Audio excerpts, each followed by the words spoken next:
भगवान श्री कृष्ण ने भगवत गीता में इस बारे में विस्तार से बताया है कि मनुष्य का अगला जन्म उसके वर्तमान जीवन के कर्मों पर निर्भर करता है।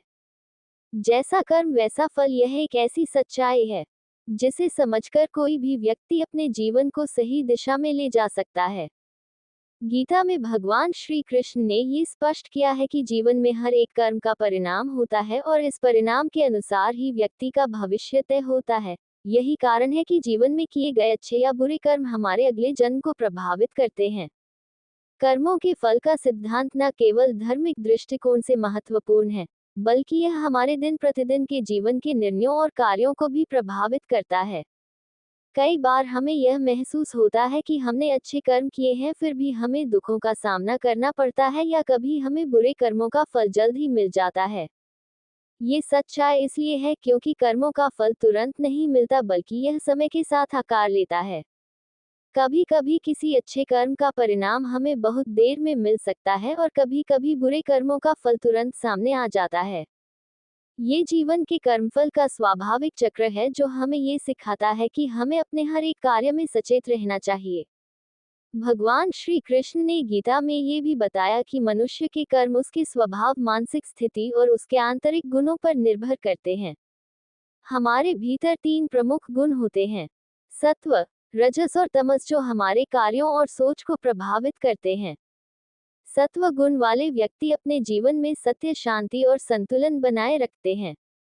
वे दूसरों के प्रति दया, करुणा और सेवा भाव रखते हैं। ऐसे व्यक्ति अपने कर्मों के परिणाम स्वरूप अच्छे जन्मों की ओर अग्रसर होते हैं। उनका जीवन अधिक शांतिपूर्ण और सुखमय होता है और वे अपनी आत्मा के शुद्धिकरण के मार्ग पर चलते हैं। अगर कोई व्यक्ति जीवन में सत्व गुणों को अपनाता है तो उसकी आने वाली पीढ़ियों में भी सकारात्मक प्रभाव पड़ता है और उसे समाज में आदर और सम्मान मिलता है। रजस गुण वाले लोग अधिकतर भौतिक सुखों की ओर आकर्षित होते हैं। वे अपनी इच्छाओं, महत्वाकांक्षाओं और अहंकार को पूरा करने के लिए काम करते हैं। ऐसे लोग कभी संतुष्ट नहीं होते और हमेशा अधिक की चाहत रखते हैं। उनका जीवन संघर्ष से भरा होता है और उनका अगला जन्म भी उतना सुखमय नहीं होता। रजस गुण के प्रभाव में रहने वाले लोग अपने कर्मों के परिणाम स्वरूप उथल-पुथल और तनाव से भरे जीवन का सामना करते हैं। वे खुद को कभी मानसिक शांति नहीं दे पाते और हमेशा किसी न किसी प्रकार के द्वंद्व में फंसे रहते हैं। यही कारण है कि वे जीवन के अंतिम क्षणों तक संतुष्टि नहीं प्राप्त कर पाते। तमस गुण वाले लोग जीवन में अज्ञानता, आलस्य और नकारात्मकता के प्रवृत्तियों से ग्रस्त रहते हैं। वे अपने कार्यों में न केवल दूसरों का नुकसान करते हैं, बल्कि वे खुद भी मानसिक और शारीरिक स्तर पर कमजोर होते हैं। ऐसे लोग अपने कर्मों के फलस्वरूप दीनहीन और परेशान हाल होते हैं। उनके जीवन में कोई ठोस दिशा या उद्देश्य नहीं होता और वे बिना किसी प्रेरणा के बुरे कर्मों की ओर बढ़ते रहते हैं। उनके अगले जन्म में दुख, गरीबी और मानसिक कष्ट हो सकते हैं, क्योंकि उनका जीवन बिना किसी उद्देश्य के चलता रहता है।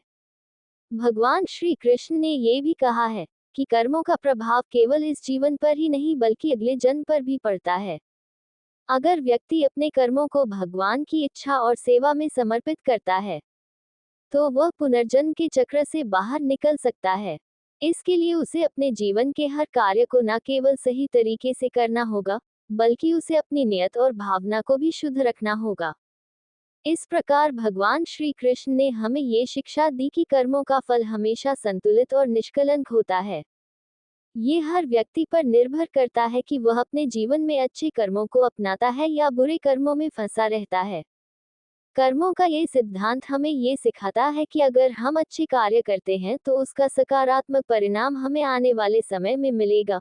वहीं यदि हम बुरे कार्य करते हैं तो उनका फल भी नकारात्मक ही होगा।